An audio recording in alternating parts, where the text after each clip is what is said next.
Greetings, everyone. This is Rock and Roll Spot Connection with the Weekly Comic Book Roundup. We're kind of late start this week. Don't have that big of a haul, however, so that works. That should work out. Um, Anyways, let's get started. Kick things off. We've got Miss Marvel: The New Mutant, #1.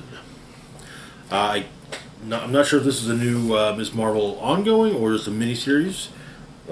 Fun fact, though, it is co-written by Iman Vellani, the young actress who portrays Miss Marvel in the MCU. So that's kind of fun. So in during the in the Hellfire Gala one shot, before shit met fan, um, Kamala Khan was resurrected as she is a mutant, and she's having some disturbing dreams about this, and it could simply be a things that her mind's reaction to things changing. Apparently, she was even having this dream. Or well, no, it's this. Okay, it's not. But she's been having this dream since she was resurrected. Um, but she is. It seems she's started college at ESU,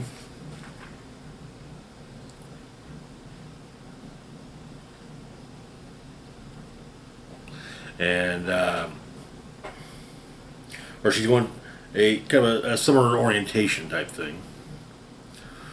The Orcus's presence is made very clear on campus, including a banner noting the Orcus Science Center. But Kamala's doing what she can to get to gather intel for the X-Men on Orcus's operations on the ESU campus. Also, Rasputin has definitely become a friend, and it's kind of cool seeing Rasputin lightening up, be having a getting to see a lighter tone for the character, including, but we get things such as Kamala bringing Rasputin a candy bar. Um,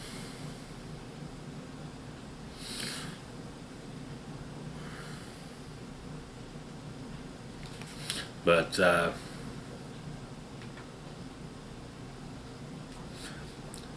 Kamala tells Bruno that she's a mutant.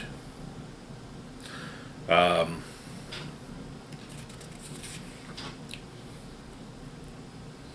there seems to be a mutant attack of some kind.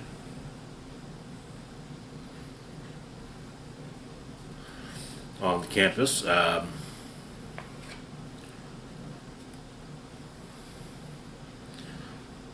It seems to be an engineered suicide bomber, which Kamala saves civilians, and well, no one seems to be quite happy about this. She's wearing her new costume, which is X-Men branded.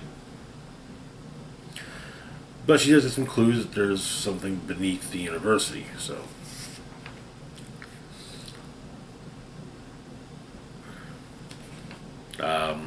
And that, yet there is in fact a lab underneath a much more sinister lab underneath the Orcus Science Center, which seems to be overseen by Mega Sentinel.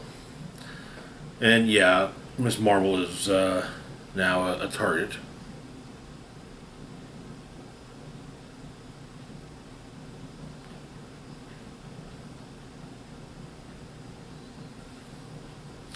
With lead scientists as well as the Mega Sentinel stating that Miss Marvel joining the X-Men is the best thing to ever happen for Orcus and the worst thing to happen for mutant kind. That is where the issue ends. Interesting. The dream that Kamala's having is an odd one, to say the least. Hard to parse through.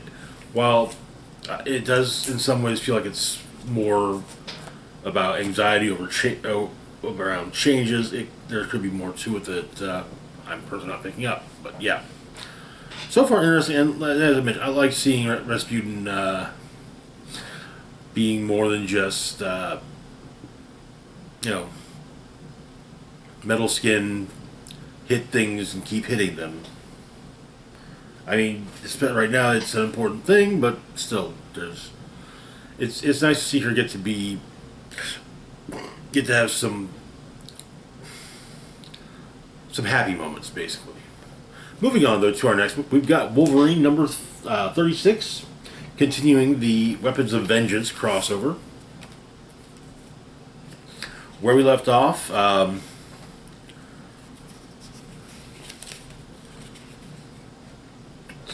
Logan and Blaze had gotten necessary intel and learned a bit about what happened after their encounter years ago. We begin in the past. The issue begins in the past. Bram is being taken to hospice care, or to a hospice care, and it seems basically being letting loose the demon to kill hospice patients. Among the intel that Wolverine goes to got is that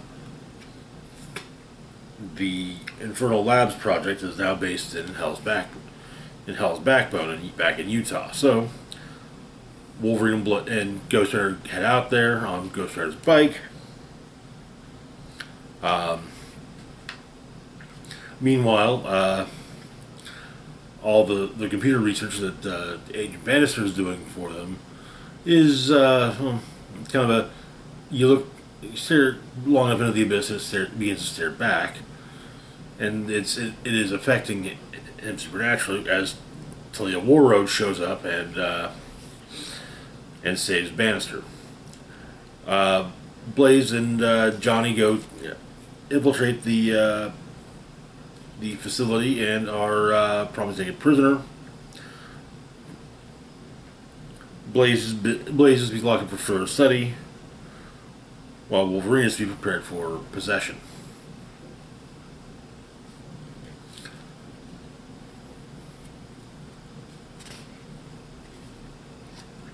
Talia recommends that her and Bannister continue their research into the matter in more analog ways. They get crack jokes about their allegiances to government agencies, with Talia saying that first saying that Banner doesn't strike her as the CIA type, but she probably doesn't strike him as having been FBI. But back at the Weapon Plus laboratory, Wolverine is prepped for possession. Bram is put into a similar tank, and the Stitcher demon is transferred from Bram to Wolverine. Wolverine does what he can to fight it. Say that he's talked to Blaze before about what it's like being a spirit of vengeance, and it seems like it's pretty similar to what Wolverine's currently going through. But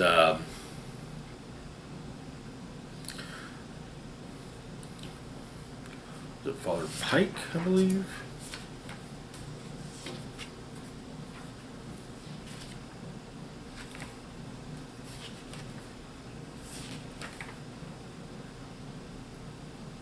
Yes. Father Pike, who's in charge of this Weapon Plus facility, basically sends the possessed Wolverine out to feed upon the mutants of the world, and Wolverine rides off on Blaze's motorcycle. Apparently 5 have been detected about 159 miles from his present location, and that is where the issue ends. Very interesting. We've still got there's still a concluding part chapter of the crossover coming up this coming week, actually. So Anyways, moving on to our next book, we've got Deadpool Batter Blood number 3. Where we left off, Deadpool had been fighting basically Venom Deadpool in Killville, a sentient, basically a sentient arena that is pretty much overseen by Arcata, the sister of Arcade.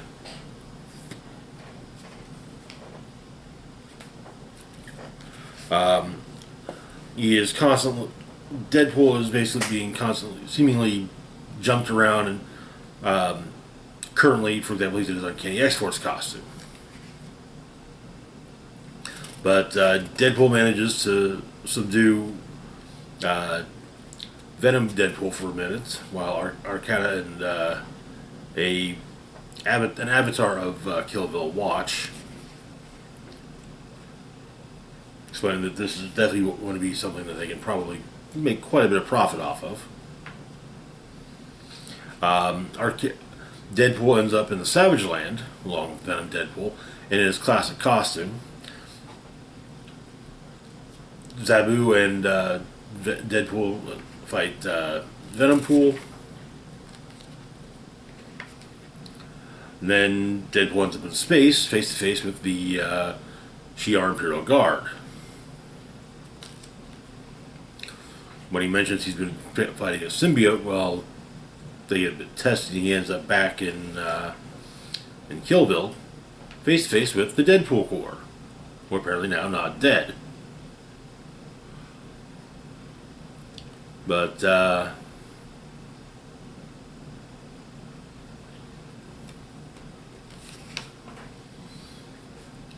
Kidpool gives Deadpool one of his non-copyrighted infringing laser swords.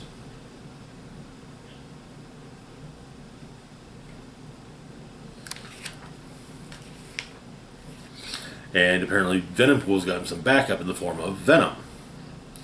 And so Deadpool's about to take on 2 Venoms with one of his pistols and the laser sword, when he gets some reinforcements of his own. Wolverine. And that is where the issue ends. This is a fun Deadpool book. It's not great, but it's not terrible. It's enjoyable. It's violent, and it's a lot of things that is largely what one expects from a Deadpool book. Moving on to our next book, we've got Danny Ketch Ghost Rider number 4.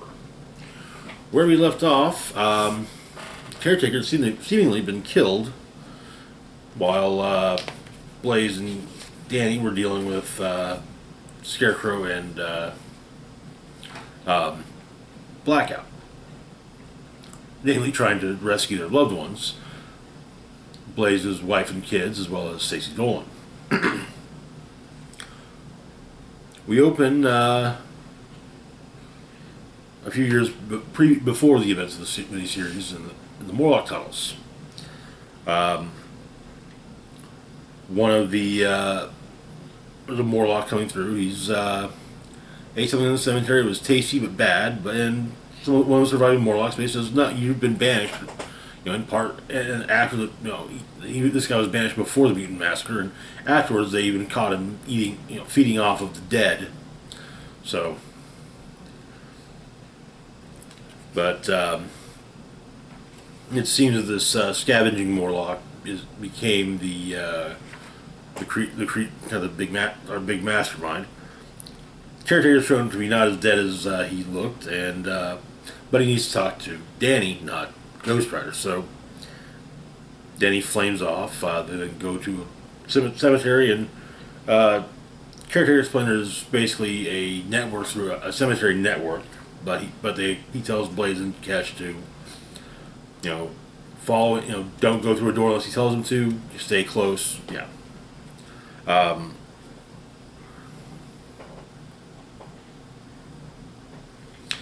Our big bad is savoring the emotions, everything that he's feeling from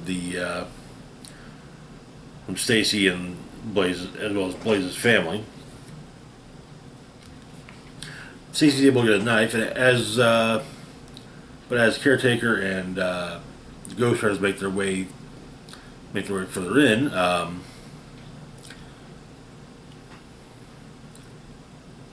the broker shows up to stop them.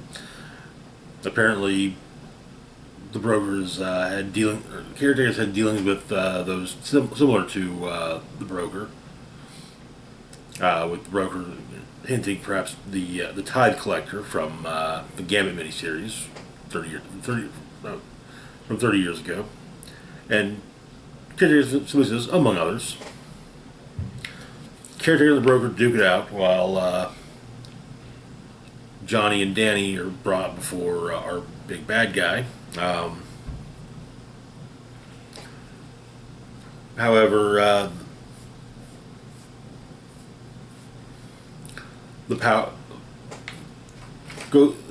Danny's power as Ghost Rider, as well as Blaze's power, is making our bad guy stronger. The broker realizes something's up and switches allegiances, allowing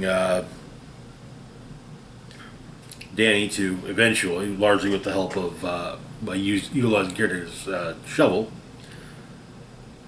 take him out. Apparently, the guy wants to consume the Medallion of Power. But the broker takes his former employer and leaves.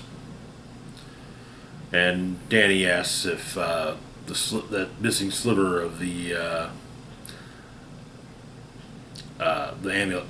Medallion of Power always impact himself and Danny, and Caretaker thinks so, and that is where the series ends. It's a fun little nostalgic book. I would not be opposed to seeing more Danny Ketch Ghost Rider minis. It's nice. I was a fan of the Danny Ketch Ghost Rider book back in the day. So, moving on though to our last book for the moment, we've got Star Wars Bounty Hunters number 37, continuing Dark Droids. So, where we left off, our bounty hunter crew is working with Boba Fett, trying to help Valance retain his memories.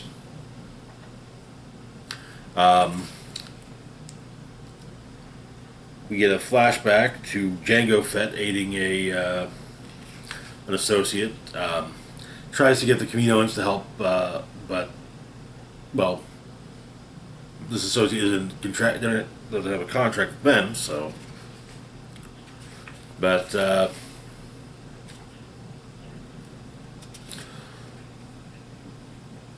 both initially Jango and then later our merry band of misfits end up on outside of an orbital station. We found out that in the past the station was set up by the ancestors of Jango's associates.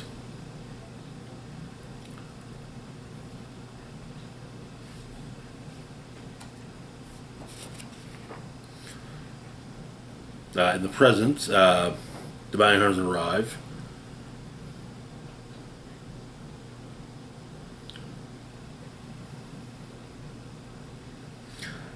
Valance is perceived by some of them as being perfection.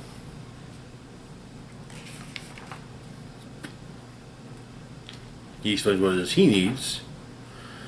There appears to be some dissension among the ranks as to who's in charge when it comes to the bounty hunter crew. And it's suggested that perhaps some of them should do some recon. Meanwhile, Jango's former assistant, who was turned into a cyborg himself, apparently had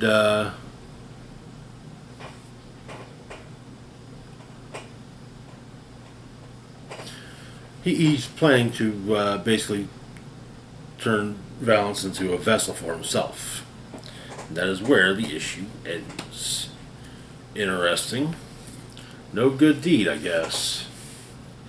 Anyways, that's going to do it for now. As always, feel free to like, share, and subscribe. Links to my Facebook, Twitter, Mastodon, Patreon, and PayPal can be found in the description box down below.